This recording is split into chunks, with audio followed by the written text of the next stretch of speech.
Welcome in smart classes कठैया चौक। आज का हमारा पॉइंट बौद्ध धर्म के पतन के कारण है। इसके बारे में आज हम लोग देखेंगे। 6ठी शताब्दी ईस्वी पूर्व से लेकर गुप्त काल तक बौद्ध धर्म उन्नतिशील रहा, लेकिन गुप्त काल के समाप्ति के साथ साथ बौद्ध धर्म का पतन भी दृष्टिगोचर होने लगा।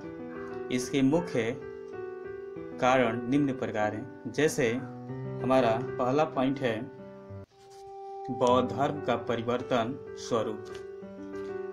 इसके बारे में हम लोग पढ़ेंगे। कालांतर में बौद्ध धर्म में जटिलता आ गई। बौद्ध धर्म ने कुछ हिंदू देवी देवताओं को भी अपने धर्म में स्थान देना प्रारंभ कर दिया। ब्रजियान संप्रदाय ने टोके को बढ़ावा दिया। इस प्रकार मूल स्वरूप में आए उक्त परिवर्तन पतन का कारण बना। कहने का मतलब है अब बौद्ध धर्म में देवी देवताओं का भी स्थान देना प्रारंभ हुआ।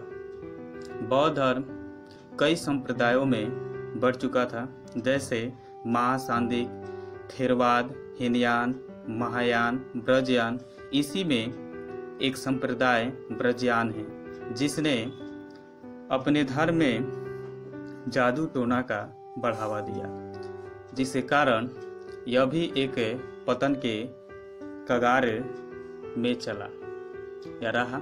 चलिए हम लोग अगला पॉइंट देखेंगे। हमारा दूसरा पॉइंट है संघ में भ्रष्टाचार पनपना। इसको हम लोग देखेंगे। कालांतर में बौद्ध धर्म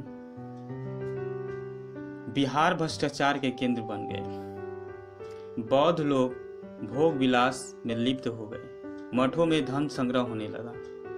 मठों में बौद्ध भिक्षुक एवं भिक्षुणियों के प्रणय से जनसाधारण का बौद्ध भिक्षुओं से विश्वास उठ गया। यानी कहने का मतलब है बौद्ध धर्म में अब लोग जो अनुयायी जो थे वह भोग विलास की ओर लिप्त होने लगे। मठों में धन इकट्ठा किया जाने लगा। उसके बाद मठों में बौद्ध भिक्षुक और भिक्षुणियों का जनसाधारण से विश्वास हटने लगा। इनके अंतर्गत अनेकों प्रकार की कमियां दिखने लगी, जिसके कारण बौद्ध धर्म का ये भी एक पतन का कारण बना। अगला हमारा पॉइंट है हिंदू धर्म में सुधार। बौद्ध एवं जैन धर्म की उन्नति को देख हिंदू धर्म ने भी अनेक आंतरिक सुधार किए। यानी कहने का मतलब है बौद्ध धर्म एवं जैन धर्म की उन्नति को देखकर अब हिंदू धर्म में भी अनेकों प्रकार के सुधार किए गए। जैसे शंकराचार्य, कुमारिल भट्ट तथा रामानुजन आदि कुछ ऐसे हिंदू दार्शनिक हुए जिन्होंने हिंदू धर्म के दोषों को दूर किया।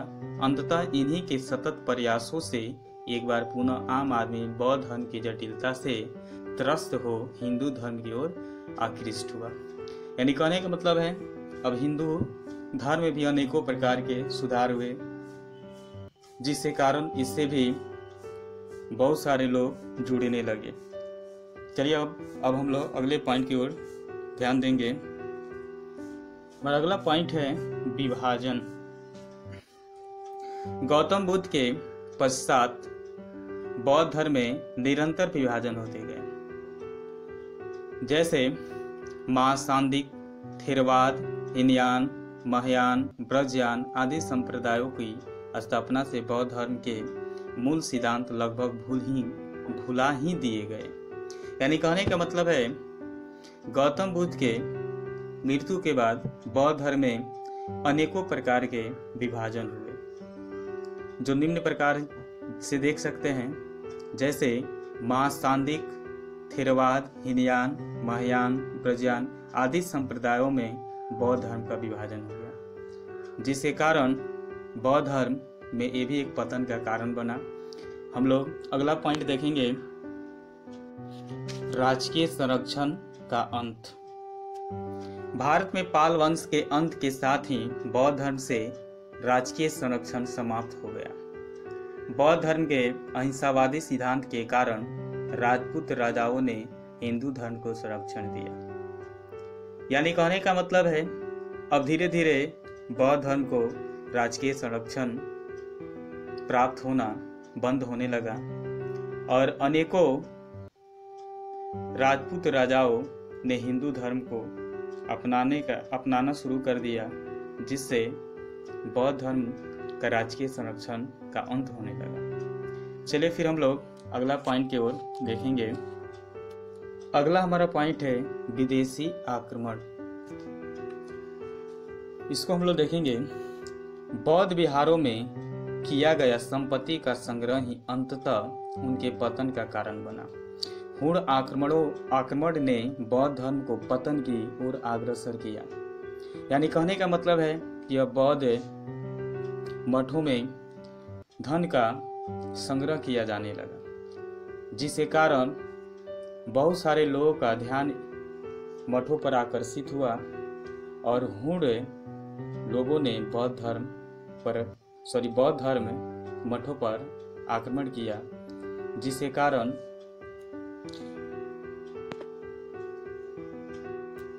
धीरे धीरे बौद्ध धर्म का अंत होने लगा। आगे हम लोग देखेंगे अगला पॉइंट। इसमें 6 ही पॉइंट है। यानी कहने का मतलब है बौद्ध धर्म का पतन का कारण इस प्रकार से होने लगा और अंत ऐसा हुआ कि बौद्ध धर्म धीरे धीरे अंत के कगार पर हो गया। चलिए फिर हम लोग अगले वीडियो में मिलेंगे। धन्यवाद।